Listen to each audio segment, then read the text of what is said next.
Hey guys, it's RJ with another instructional video module. This is part 1 of 2, where I go into the twin brothers scenario, and this is a scenario you can use right in the beginning of the Sarge or on a sit down on a day 2.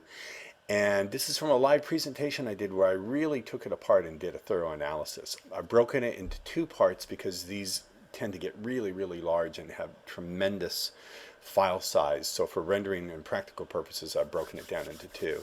I think you're really going to enjoy this, so let's get right to it. Hey guys, it's RJ here, and in this instructional video module, I'm going to try things a little bit different. What you're watching here, and let me see if I can make this full screen. So enter full screen. Okay, what you're watching here is some footage from a presentation I did in a live event in San Francisco, and I'm gonna go through the Twin Brothers game in great detail here. I'm gonna pause it and make some comments as I go, so let's just watch for a little bit. Here comes Tassleberry like clockwork to bother me. Okay, I like to play games with women. Let's say you do your walk-up, you do your little intro, right? I want to play games with women. And many of you have said, okay, Ross, I have trouble starting patterns once I get talking. Where do I start? And Twin Brothers is a great place to go. So let's see how far we can take this. I like to play what I call the Twin Brothers game. It goes something like this. So you do your walk-up, you do your opener, and you say something like this. You say, you know what? You look like someone who likes to learn about herself. I say, you look like someone who likes to learn about yourself. Now, what is the purpose of saying that? You look like someone who likes to learn about herself. What woman is going to say, no, I'm a closed-minded dumbass, I don't? Now this thing, you seem like someone, you look like someone who likes to learn about yourself. This is not only good for the walk-up, but also in your second meeting, anytime you want to introduce something and make sure she's receptive to it. Part of That's setting a cold read, but it's also setting a frame. What is she going to say? No, I am a dumbass and closed-minded, go away. You look like someone who likes to learn about herself. I learned this cool game. Let's play it. That's how you set it up. Now see, what you're doing here is also framing it as learning about herself, which is a positive thing for her. It offers, I hate to say offers value, but that's a valuable thing to learn about yourself. It also is screening her, setting the frame. Is she someone who likes to learn about herself? And finally, you're saying it's fun. All good things. You understand? With speed seduction, each piece has power in and of itself, but it also sets up the next thing we're going to do. So with speed seduction, each thing we do, by the way, I see people recording it, which is fine, but only for your own use. So with speed seduction, each piece we do has power in itself, but it also sets up the next thing we're going to do. You seem like someone who likes to learn about herself. I learned this really cool game, Let's Play. Now, you don't start with this, you do whatever opener you're going to do, but within like 3 minutes I'll do this, okay?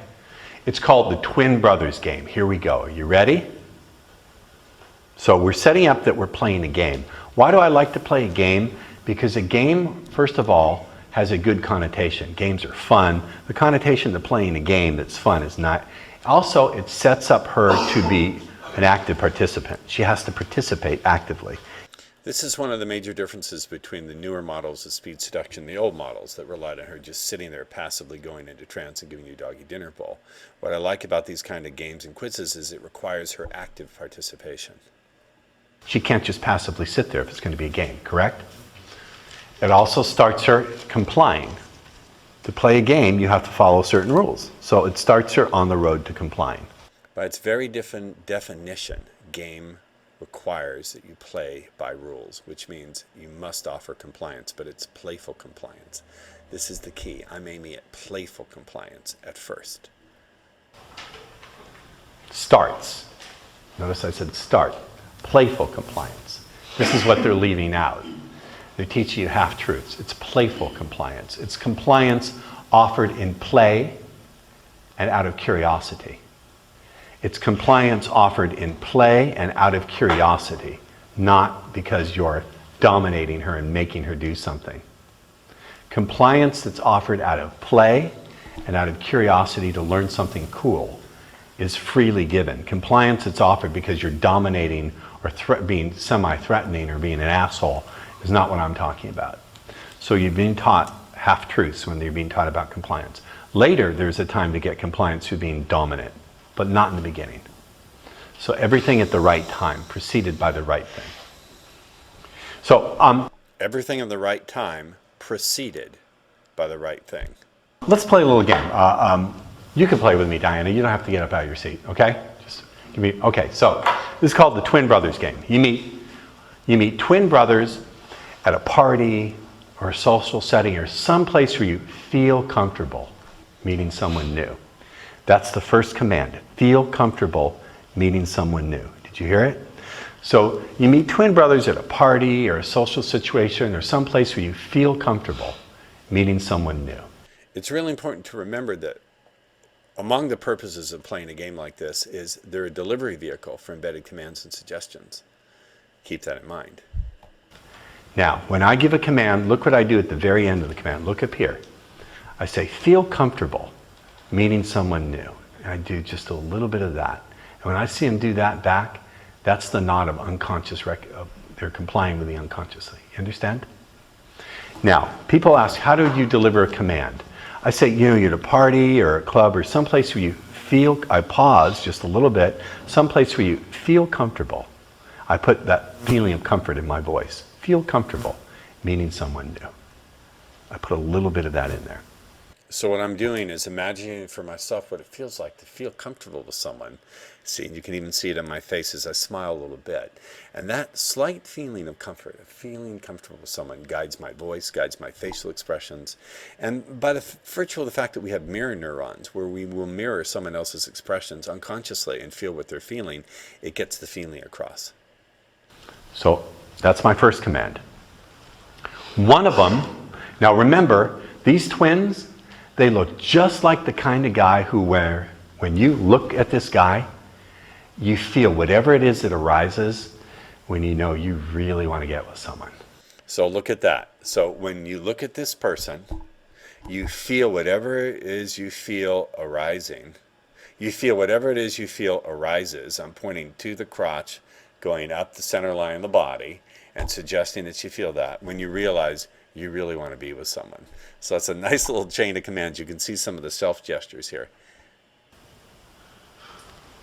Okay, I say both of these guys are identical and they both look just like the kind of guy when you look at this guy, you feel whatever it is that arises when you realize you really want to be with this person. Okay?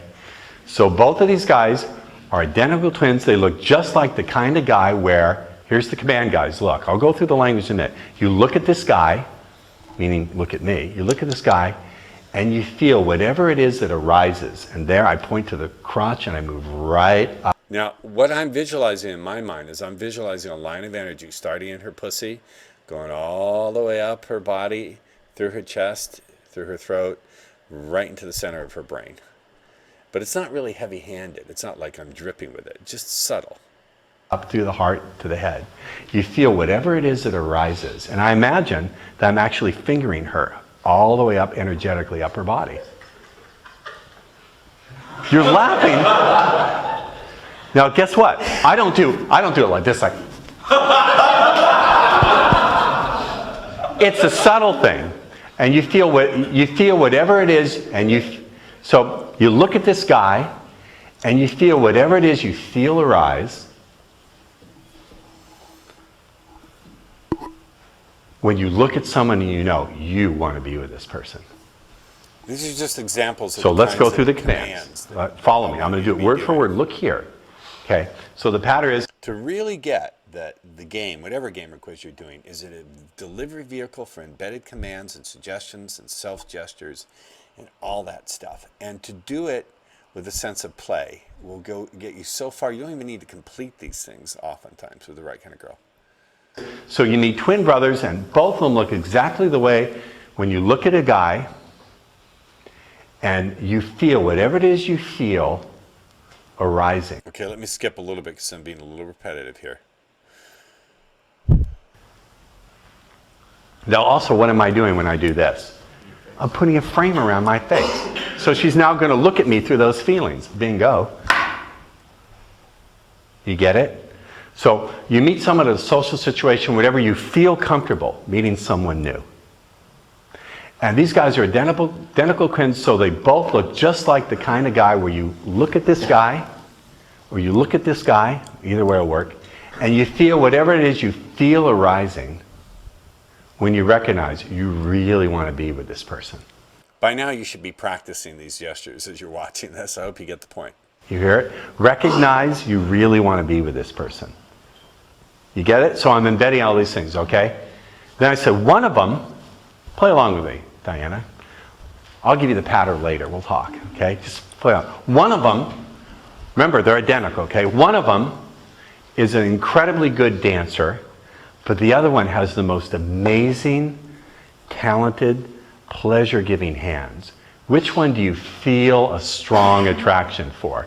Hear that? Feel a strong attraction? Which one do you feel a strong attraction for? Which one? Answer. The dancer. Dancer, okay? So I'm going to develop that response. Now Now, the second part of doing twin brothers is developing whatever responses she gives you. And this is really, generally speaking, what you're going to do is you're going to get three kinds of responses. You're going to get a strong response with a lot of feeling and a lot of verbalization. She's going to really tell you a lot with her words, and she's also going to display a lot of nonverbal reactions. Second kind of response you're going to get is she'll give you a lot of nonverbal responses, but she won't give you a lot of verbiage. And the third response is she won't respond much at all, in which case you want to go to something else. I've given her commands, right? Feel the strong. So now, but look at the subject matter. What is the subject matter I'm getting her to talk about? What she feels attracted to other than physical appearance. Because the way we've stated it, they're twins, right? So we've already got the physical appearance out of the way. Now I'm asking her what else she finds attractive in a guy. You understand? So in effect, the question itself is a screen. The question is setting a frame. It's saying, hey, are you just a shallow bitch who only is into a guy's looks? Nothing wrong with that. Or is there something deeper about you? I'm not saying it, it's implied. So it's setting a frame at the same time. So speed seduction does a lot of things simultaneously.